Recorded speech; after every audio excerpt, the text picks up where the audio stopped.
On September 26, 2003, in Austin, Texas, single father Joel Miller is awoken by his preteen daughter, Sarah, on his 36th birthday. Rushing through breakfast as Joel's brother, Tommy, arrives, they get ready to head to work. After school, Sarah takes a bus downtown and has Joel's favorite watch repaired as a surprise birthday gift, but is rushed out of the shop by the repairman's worried wife. Back in her neighborhood, Sarah stops by the house of her elderly neighbor, Mrs. Adler, but she fails to notice when the wheelchair-bound woman is stricken with disturbing spasms. Later that night, Sarah gives her father the watch and the pair relax by watching a movie. But Joel leaves the house in the middle of the night to pick up Tommy from jail. At 2 a.m, Sarah hears an explosion and wakes up, finding a national emergency alert on the television. Heading to her neighbor's house, she finds Mrs. Adler afflicted with a horrifying fungal infection and feasting on her caretaker's corpse. When Mrs. Adler tries to attack, Sarah is saved by Joel and Tommy, and they escape in Tommy's truck. As they look for a way out of town, pandemonium ensues, and their truck is overturned in an accident. Separated from Tommy, and with Sarah's ankle injured, Joel tries to carry her to safety. Running from crazed and infected humans, they eventually find an armed soldier and plead for help. However, the soldier turns his gun on them and shoots, wounding Joel, although Tommy appears in the nick of time and kills the soldier. It is already too late, as Sarah has also been shot and bleeds to death in Joel's arms. 20 years later, in 2023, society has crumbled as an outbreak of the dangerous fungus cordyceps ravages the globe. Without a cure or treatment, anyone who becomes infected quickly loses their humanity and turns into a mindless and violent creature, existing only to spread the plague. The only remaining law enforcement is a strict government regime known as FEDRA, the pre-outbreak Federal Disaster Response Agency, who now controls quarantine zones in major cities across the United States. Unwilling to submit to FEDRA's authority, a resistance group called the Fireflies fight back wherever possible. In the Boston quarantine zone, Joel makes ends meet through manual labor and smuggling, working with FEDRA officers and Fireflies alike. Stricken with depression and post-traumatic stress, he has become violent and apathetic. To make things worse, Joel hasn't heard from Tommy in weeks, as his brother traveled across the country to Wyoming and joined the Fireflies. Joel's partner in crime, Tess, tries to secure a truck battery so he can look for Tommy, but things get sticky when the buyer betrays her. Elsewhere in the city, the Fireflies and their leader Marlene look after a captive girl named Ellie, who may hold the key to humanity's survival. The next day, Joel and Tess try to hunt down the battery and get their revenge, but discover that the buyer has already been killed by Fireflies. The pair run into Marlene, who has been injured in the gunfight, and begs Joel and Tess to smuggle Ellie out of the city to a nearby safe house of the Fireflies. Reluctantly, they agree, and Ellie joins Tess and Joel. At nightfall, the trio safely make it out of the quarantine zone, but they are confronted by a FEDRA soldier who is patrolling outside. As the soldier tests all three of them for infection, Ellie stabs him in the leg, causing him to draw his gun and take aim. Reminded of his daughter's murder, Joel beats the soldier to death with his bare hands and takes his rifle. At the same time, Tess realizes that Ellie is infected, but Ellie claims that she is immune and will not turn. Realizing that they have no other options, they head away from the safety of the QZ and into the dangerous restricted zone of Boston, looking for a place to spend the night. Back in 2003, it is revealed that the cordyceps outbreak started in a flour and grain factory in Jakarta, Indonesia. After being asked by the local authorities to examine the body of a dead infected, mycologist Ratna Pertiwi is horrified to learn that the cordyceps fungus, known only to infect animals, has indeed spread to humans. Realizing the imminent danger to the global human population, she, a scientist, advises the military to use the only option left to them: to bomb the entire city, in hopes of stopping the spread of the fungus. In the present, after sleeping in an abandoned barbershop, Tess and Joel interrogate Ellie about her background and history with the Fireflies. Ellie explains that there is a Firefly research base in the western United States, and that she must find her way there, as research on her immunity could yield a cure. Joel is immediately dismissive of the story, and insists that they return to the quarantine zone, but Tess is motivated to get the job done. Begrudgingly, Joel agrees to see things through, but his displeasure with Ellie and the entire situation is obvious. Making their way through the ruins of Boston, which has been mostly reclaimed by nature, Ellie basks in her first time outside of the quarantine zone. However, the good mood is soon shattered when they are forced to take a detour through an abandoned history museum. Dark, musty, and full of blind spots, the museum is a perfect place for infected to lurk. In the museum, they find a freshly dead body and hear the distinct sounds of a clicker. Blinded by fungal growths that protrude from their faces, clickers are blind, yet incredibly aggressive, and sense their environment through echolocation. Trying to be as quiet as possible, the trio head through the museum, but they are ambushed by two clickers. Miraculously, Joel manages to kill both of them, and the group makes it out relatively unharmed. With the safe house in sight, there's a brief moment of relief, but things turn sour when they head inside to deliver Ellie. Instead of being greeted by friendly faces, Joel and Tess are met with dozens of dead Fireflies, seemingly killed when a firefight broke out between infected members. Distraught and refusing to call it quits, Tess reveals that she was bitten by a clicker back at the museum, and her time is running out, as a horde of infected are alerted outside and begin to bear down on the safe house. Tess pleads with Joel to take Ellie to their two smuggler friends, Bill and Frank. Although Joel hates the idea, he can't deny Tess's dying wish, so he agrees. As Joel drags Ellie away, Tess douses the room in gasoline and blows up the safe house, sacrificing herself to stop the ravenous horde. Now outside of the city and deep into the woods, Joel and Ellie continue making their way to Bill and Frank's house. During their 5-mile-long hike, the pair argue and tensions rise, but they eventually make a stop at an abandoned gas station. As Joel stashes the rifle and looks for supplies, Ellie explores the basement and discovers an infected human, alive but trapped by debris.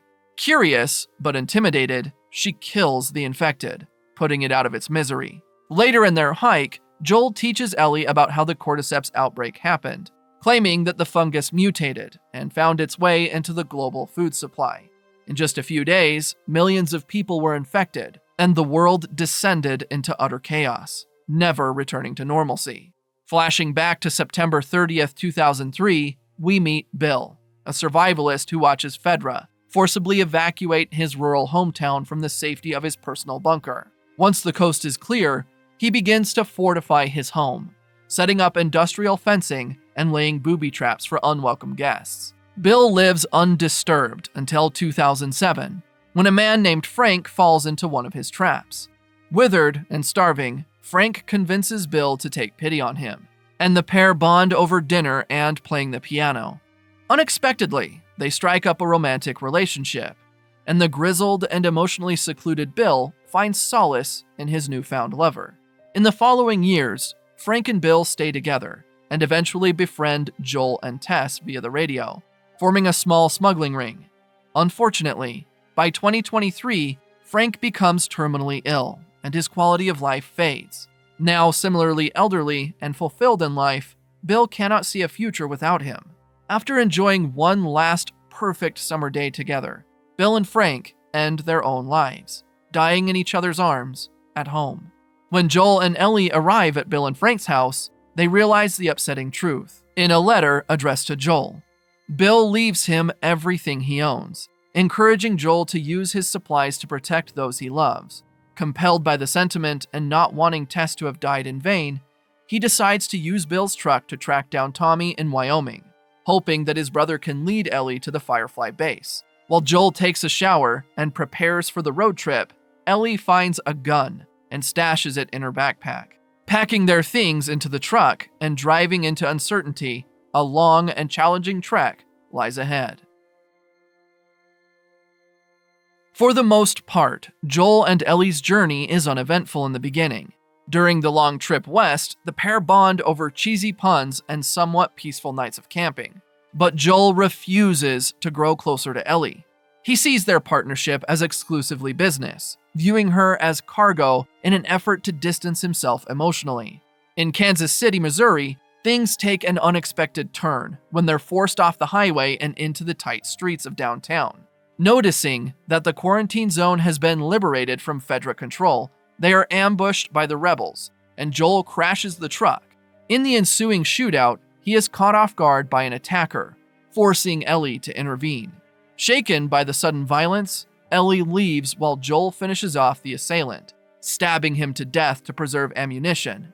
Left without transportation in unfamiliar territory, the pair begin to search for a way out of the city. Elsewhere, the leader of the Kansas City Rebellion group, Kathleen, discovers the bodies left by Joel. Enraged, she calls for a citywide manhunt. After her brother's death by Fedra, Kathleen motivated the rebels to a violent uprising, killing Fedra soldiers and their collaborators in order to free the city from their grasp. Although she seeks justice for everyone who was hurt by Fedra and their informants, above all else, Kathleen demands the location of a missing man named Henry. While hiding from Kathleen's search parties, Joel teaches Ellie how to properly wield a gun as they plan their next steps. That night, under the cover of darkness, the pair break into a skyscraper and climb as high as possible.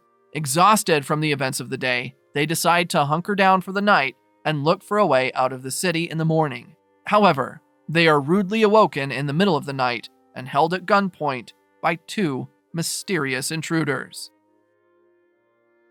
Flashing back to the fall of the Kansas City's quarantine zone, we meet Henry and Sam, two brothers on the run from Kathleen. Much older and wiser, Henry guards over his deaf younger sibling, who is only 8 years old. Although they manage to evade Kathleen for over a week, circumstances grow dire when their food supply runs out. Just as they prepare to leave their hiding spot, Henry spots Joel and Ellie as they are ambushed by the rebels. Noticing that Joel is strong enough to kill several attackers, Henry and Sam follow him to the skyscraper, eventually waking them up at gunpoint in the middle of the night. After some uneasy introductions, Henry promises to guide Joel and Ellie out of town, provided that Joel protects the entire group. Without many other options, Joel agrees, and they formulate a plan to use the abandoned maintenance tunnels to escape Kansas City. Surprisingly, the tunnels are absent of any infected, and the group even finds an abandoned bunker that they rest in. While Ellie and Sam play games and bond over comic books, Henry explains his past to Joel. At some point before Fedra lost control of the city, Henry worked with them as an informant in order to get life-saving medicine for Sam. Henry even gave up the current leader of the rebels, Kathleen's brother.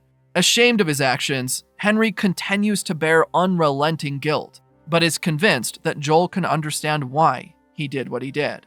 Leaving the tunnels, the four survivors make their way into a residential area, but are ambushed by a sniper lookout who radios Kathleen. While Joel manages to kill the sniper, Kathleen and her followers are hot on their trail and arrive within seconds. However, when they surround the group, a massive sinkhole opens up nearby, causing hundreds of infected to pour from underground. Caught in the middle of a violent massacre, Henry, Sam, and Ellie manage to escape, while Kathleen and her goons are ripped apart by the infected.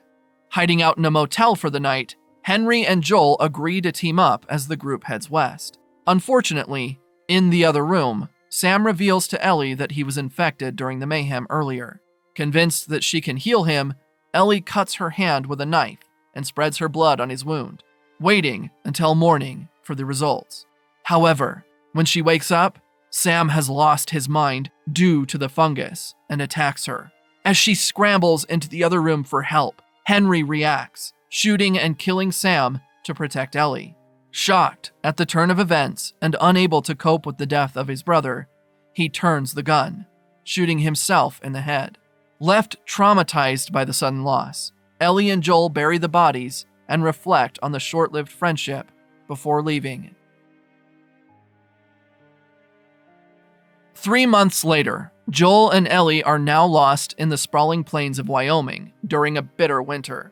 Refusing to listen to the advice of an elderly Native American couple, they continue their search west, hoping to find Tommy and the Fireflies. Worried they won't find their way forward, Joel begins to experience panic attacks, but they are eventually found by a roaming pack of survivors. After confirming that they aren't infected with a search dog, the survivors lead Joel and Ellie to their commune in nearby Jackson County. There, Joel is reunited with Tommy after decades of being apart. He learns that Tommy left the Fireflies and is now married to Maria, who helps run Jackson with the rest of the community. When Joel asks for his help in delivering Ellie to the Fireflies, Tommy refuses, as Maria is pregnant and he can't afford to get hurt. Meanwhile, Ellie freshens up and visits Maria's house for a haircut. There, she finds a memorial to Kevin, Maria's deceased son, and Sarah, Joel's daughter. While Maria reveals a bit about Joel's past and Sarah's death, she also cautions Ellie, stating that Joel is dangerous and shouldn't be trusted. Later that night, Joel asks for Tommy's help again. Realizing how much it means to Joel, Tommy agrees to take Ellie to the Fireflies. However, Ellie overhears this and confronts Joel, arguing that everyone she's ever known has abandoned her, and that leaving her with Tommy would be a massive betrayal. The next morning, Joel reconsiders things and decides he will take Ellie instead of Tommy. Once again, he and Ellie set off to find the Fireflies. With directions from Tommy, they travel over state lines to the University of Eastern Colorado, the last known location of the Firefly base. Unfortunately, they find the college abandoned, but recover clues that indicate that the Fireflies fled to Salt Lake City, Utah. As they begin to leave, Ellie and Joel run into a small group of bandits, and a fight ensues. Although they manage to escape, Joel is stabbed in the stomach and badly wounded, eventually passing out from blood loss. As Joel lies wounded in the snow, Ellie is left to protect them both. In a nearby suburban neighborhood, Ellie finds temporary safety and moves the injured Joel inside. Conscious but delirious, he tells Ellie to leave him behind and seek Tommy for help. Reflecting on her past, she flashes back to her life before the Boston quarantine zone, where she was a student at Fedra training school, constantly a source of trouble and defying authority. Ellie makes a name for herself, getting into fights and drawing the attention of her superiors. Things only get worse when her best friend and roommate, Riley, disappears from school for weeks. One night, Riley sneaks back into Ellie's dorm room, revealing that she has joined the Fireflies. Although Ellie is in disbelief, she agrees to sneak out for the night and partake in Riley's secretive night of fun. Evading Fedra patrols, the two girls make their way to a nearby mall, where Riley has been camping out. Attempting to ignore their problems for the night and getting drunk, they bond over the various wonders of the mall, including a carousel, a photo booth, and even an arcade. While they have a grand time spending quarters on Mortal Kombat, Ellie can't ignore Riley's abandonment. After having a heartfelt discussion in a costume shop, they dance their problems away and eventually kiss, confirming a mutual romantic interest that's been lingering on the sidelines for their entire friendship. Unfortunately, their high spirits are immediately squandered, and they are attacked by a lone infected, who manages to bite both of them. Not knowing that she is immune, Ellie and Riley agree to stay with each other until they both lose their minds, putting a depressing pin in their blossoming relationship. Snapping back to her senses in the present, Ellie hurriedly searches the house for supplies and returns to their basement, with Joel growing worse by the minute. She stitches his stab wound and hopes for the best. As the days pass, Ellie monitors Joel's condition, but his wound starts to bear signs of sepsis and their rations run out. Growing too hungry to bear, she heads out into the woods to hunt. After some searching, she finds a lone deer and shoots it, but it flees into the distance. At the nearby Silver Lake Resort, a large group of survivors also struggle with dwindling food supplies. Their religious preacher and leader, David, teams up with his right-hand man, James, and they also begin a brief hunting trip. However, when they come across the deer that Ellie shot, she appears to defend her kill. Realizing that she's alone, David and James strike up a deal with Ellie, exchanging half the deer meat for a vial of penicillin. Ellie and David have a tense discussion, and David reveals that he has been looking for her and Joel, as Joel killed one of his men in the weeks prior. Choosing to let her flee with the medicine, James and David head back to their community and gather a group to follow her tracks. Back in the suburbs, Ellie gives Joel a few shots of penicillin and starts to notice positive results. Unfortunately, David and his men arrive a few days later, aiming to kill Joel and capture Ellie. Although Ellie fights back, David successfully captures her and takes her back to the resort, leaving his men to find and kill Joel. Luckily, Joel finds just enough strength to resist, killing one of the men and capturing the remaining two. Torturing David's men for information, Joel discovers the location of the resort and heads out to rescue Ellie. At a steakhouse on resort grounds, David locks Ellie in a cage and offers her some food, but Ellie refuses to eat, noticing a bloody human ear on the kitchen floor. Feigning embarrassment and shame, he admits to cannibalism and attempts to groom Ellie into joining him as a powerful leader, but she breaks his finger in response. Thrown into a fit of rage, David storms out and returns with James and a butcher knife. Dragging Ellie out of the cage, she bites David in defense, and just as they prepare to kill her, Ellie tells them that she is infected. Realizing that he may be infected too, David takes a moment to collect himself and sets down his knife. Seizing the moment and the knife simultaneously, Ellie kills James and tries to escape.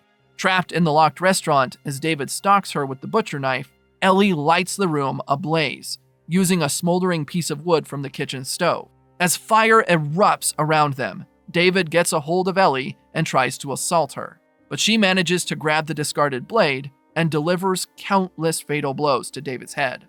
Rocked to her core by the traumatic experience, she escapes the burning building and is rescued by Joel, guiding her way from the resort. Flashing back to 2009, a pregnant woman named Anna flees from an infected and takes shelter in a ramshackle house. However, Anna struggles to defend herself properly due to debilitating labor pains and gets bitten before killing her pursuer. After giving birth to a beautiful baby girl, she quickly severs the umbilical cord, names her child Ellie, and waits for her inevitable turn. However, before she loses her mind, her friend and the leader of the Fireflies, Marlene, finds her. Per Anna's request, Marlene picks up baby Ellie and promises to keep her safe, before shooting Anna and leaving. Back in the present, Joel and Ellie hone in on their final destination in Utah. While Ellie is quiet and reserved, Joel is far more upbeat than usual, showing just how much he's grown to care for Ellie during their trip. In downtown Salt Lake City, the pair encounter a wild herd of giraffes and bond by feeding one of the magnificent animals. Confiding in Ellie for a moment, Joel admits that she helped him get over the death of Sarah in a way that no one else could. As they continue to laugh over silly puns, someone throws a flashbang at them, knocking out Joel and taking Ellie. When Joel wakes up, he is greeted by Marlene, who tells him that Ellie is safe and being prepped for surgery. She also tells him that the doctor believes that the dormant cordyceps Ellie is carrying since birth, giving her her immunity, could result in a cure, and that the necessary building blocks can only be obtained by excising Ellie's brain, which will kill her in the process. Knowing that, Joel is not willing to listen to reason. She orders her men to walk him out of the hospital and to use deadly force if needed. After spending so much time with Ellie and growing to love her as a second daughter, Joel cannot stand by and let her die, no matter what the benefits or consequences are. As he is guided down a stairwell by two guards, he turns on them and kills them, beginning a bloody rampage through the hospital, laying waste to everyone who stands in his way, armed or not. Joel murders dozens of Fireflies before finding Ellie under anesthesia in the pediatric wing, executing the observing doctor and forcing the nurses to free her Joel picks up Ellie and makes his way to the hospital's parking garage, but is confronted by Marlene. Unwilling to listen to Marlene's begging, he kills her as well and leaves with Ellie. When Ellie finally wakes up, Joel lies to her, stating that there were many more immune people like her, but that the doctors were unable to use their research and stopped looking for a cure. Continuing to lie that raiders eventually attacked the hospital, and they had to leave suddenly. With their job finished, they planned to simply head back to Jackson and live their life in Maria and Tommy's community. Although Joel promises that he's telling the truth, Ellie seems to doubt his version of the story, ending their trek on an uncertain note. Swear to me that everything you said about the Fireflies is true.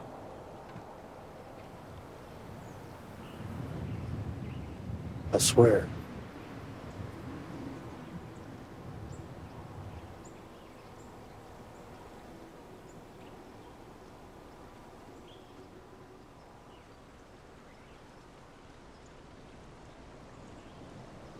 Okay.